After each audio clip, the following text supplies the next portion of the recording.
Bonjour à tous et à toutes, Christine Berton, guide conférencière. Je suis ravie de vous retrouver sur la chaîne YouTube En Vadrouille Camargue. Aujourd'hui, non pas pour une longue conférence, mais pour une brève présentation qui va durer une dizaine de minutes et qui est dédiée à l'un des symboles les plus connus de notre Provence, c'est-à-dire la cigale, qui est déjà arrivée pour annoncer les jours chauds de l'été. Ai-je besoin de vous présenter cet insecte au cycle de vie incroyable, de vous présenter son chant, hypnotisant, envoûtant, charmant?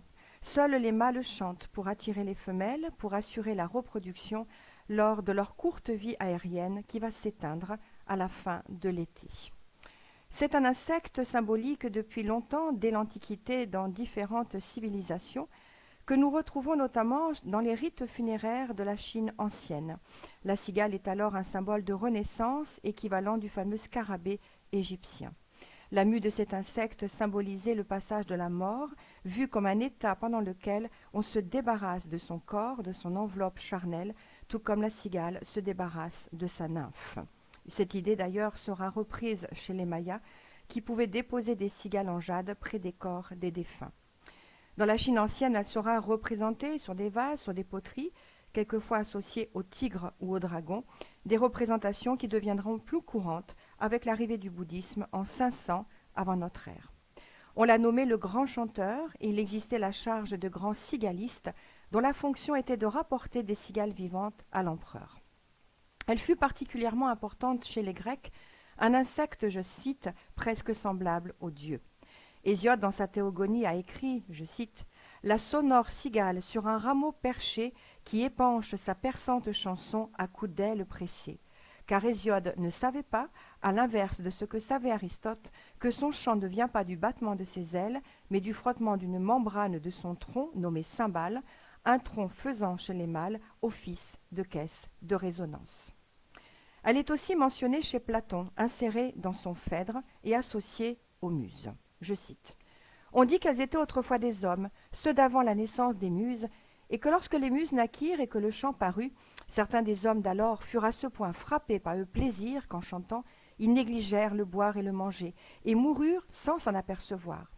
C'est d'eux que provient par la suite la race des cigales, qui a reçu des muses ce don de n'avoir une fois né besoin d'aucune nourriture, mais de chanter aussitôt, sans boire ni manger, jusqu'à ce qu'elles meurent, et après cela, de se rendre auprès des muses pour leur annoncer qui, parmi les hommes d'ici-bas, honore chacune d'elles.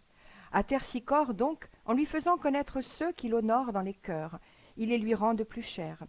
À Erato, ceux qui l'ont honoré dans leurs poèmes d'amour, et de même aux autres, selon l'hommage dû à chacune. À l'aînée Calliope et à sa cadette Uranie, ils font connaître ceux qui passent leur vie dans la philosophie et qui honorent leurs arts à elles surtout qui parmi les muses, présidant à ce qui concerne le ciel et les récits divins et humains, émettent la plus belle voix. Donc, pour beaucoup de raisons, il faut parler et ne pas dormir pendant midi. Donc c'est un texte qui fait référence à ces 9 filles au cœur pareil, les 9 filles de Zeus, dont le chiffre 9 a été fixé par Platon, mais un texte qui symbolise aussi la philosophie qui, dit-on, ne vit que par la pensée. Dans la mythologie grecque, on rencontre l'histoire d'Éos, sœur du dieu solaire Hélios, déesse de l'aurore, qui aime Titon, un prince troyen, frère de Priam, d'une remarquable beauté. Éos en tombe amoureuse et l'enlève, alors qu'il garde tranquillement son troupeau. Ils auront ensemble 2 enfants. À la demande d'Éos, Zeus accorde à Titon l'immortalité, mais elle avait oublié de préciser qu'il lui fallait aussi la jeunesse immortelle, éternelle, et avançant en âge, ce pauvre Titon sera usé par la vieillesse, alors qu'Éos, elle, garde à jamais ses 22 ans. Elle finit par l'abandonner, et il va être transformé en cigale, ce que rappelle un poème de Sappho, retrouvé sur un papyrus d'époque hellénistique.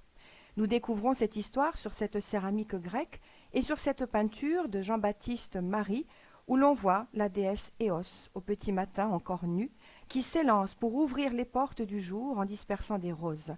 Elle a quitté le lit conjugal où son mari tente de la retenir, la particularité étant qu'il n'est pas représenté ridé, usé par la vieillesse, mais avec des traits juvéniles. Cette histoire se retrouve dans un poème d'Alfred Tennyson composé en 1833. Je cite. « Je t'ai demandé, donne-moi l'immortalité. Alors d'un sourire tu exauças ma demande, comme les riches qui donnent sans souci de manière. Mais tes puissantes heures courroucées accomplirent leur volonté. Elles m'ont abattu, abîmé, dévasté, sans pouvoir m'achever, m'ont laissé mutilé à demeurer au voisinage de la jeunesse immortelle, vieillesse immortelle jouxtant l'immortelle jeunesse.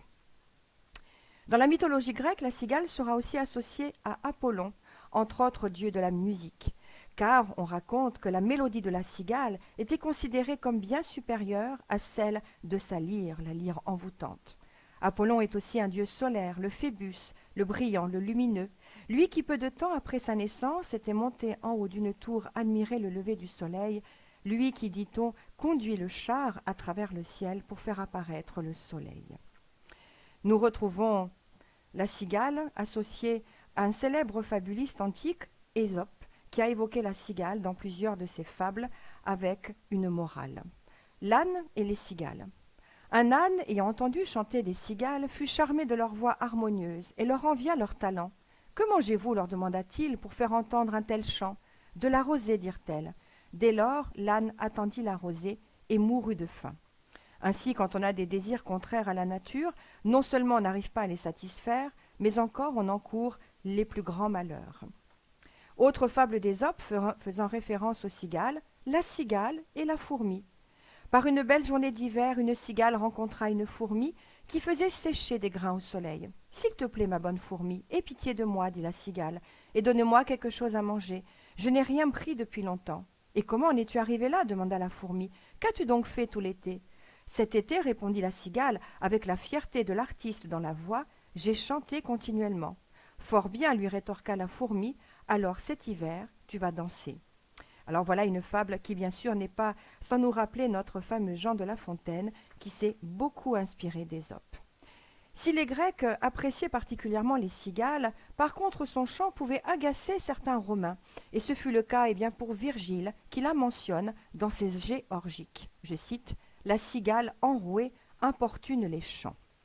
Au Moyen-Âge, on peut la retrouver dans le mobilier funéraire mérovingien, associé de nouveau à cette idée de renaissance et d'immortalité.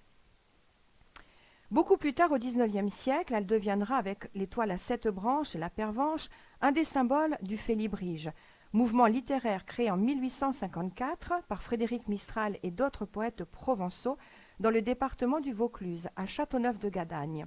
Le but était de restaurer la langue provençale, d'en codifier l'orthographe, de défendre les traditions et les coutumes. Nous voyons sur l'un des documents Mistral véritablement épinglé par une cigale. L'une des devises des Félibres était « Le soleil me fait chanter », que nous pouvons lire sur certains objets, et notamment sur les cadrans solaires. Le soleil les faisait chanter, comme le soleil, bien sûr, fait chanter la cigale. Les majoraux du Félibre, élus à vie, possèdent une cigale d'or transmise à leur mort. Chaque cigale porte un nom symbolique, le nom d'une ville, d'une région, d'un fleuve, d'une vertu, d'une qualité, donnée par son premier titulaire. À la fin du XIXe siècle, en 1895, la Société générale des Tuileries de Marseille commande à un faïencé d'Aubagne, M. Sicard, un cadeau d'entreprise évoquant la Provence. Il choisit alors de réaliser un presse-papier représentant une cigale posée sur une branche d'olivier, et voilà que la mode était née. Nous retrouvons la représentation de cigale dans un dessin de Vincent, c'est-à-dire de Van Gogh, qui a fait un séjour à Arles, mais aussi un séjour à Saint-Rémy-de-Provence, lui qui, adolescent, aimait collectionner les insectes. Je crois que la chaleur me fait toujours du bien, malgré les moustiques et les mouches. Les cigales, non pas celles de chez nous, mais des comme ceci, écrit-il à Théo, son frère, en 1888. La cigale va inspirer des publicitaires, des marques. Nous la voyons indirectement évoquée par cette marque de biscottes. Nous la retrouvons aussi associée à des compagnies d'assurance, la compagnie d'assurance générale sur la vie.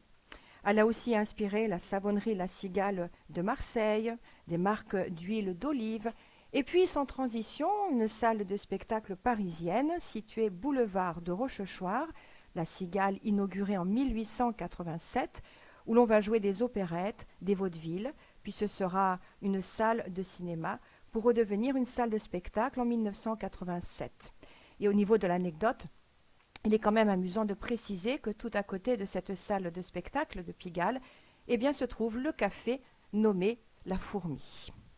La cigale va aussi bien sûr inspirer la fabrication, la création donc de bijoux, de broches, de bagues, d'épingles à cheveux, de bracelets, de colliers, des bijoux que nous pouvons entre autres acheter dans une bijouterie arlésienne, la bijouterie Pinus. Et d'ailleurs, lorsque M. Frédéric Pinus va créer une broche représentant une cigale, il sera remercié par Frédéric Mistral qui va lui envoyer un petit mot.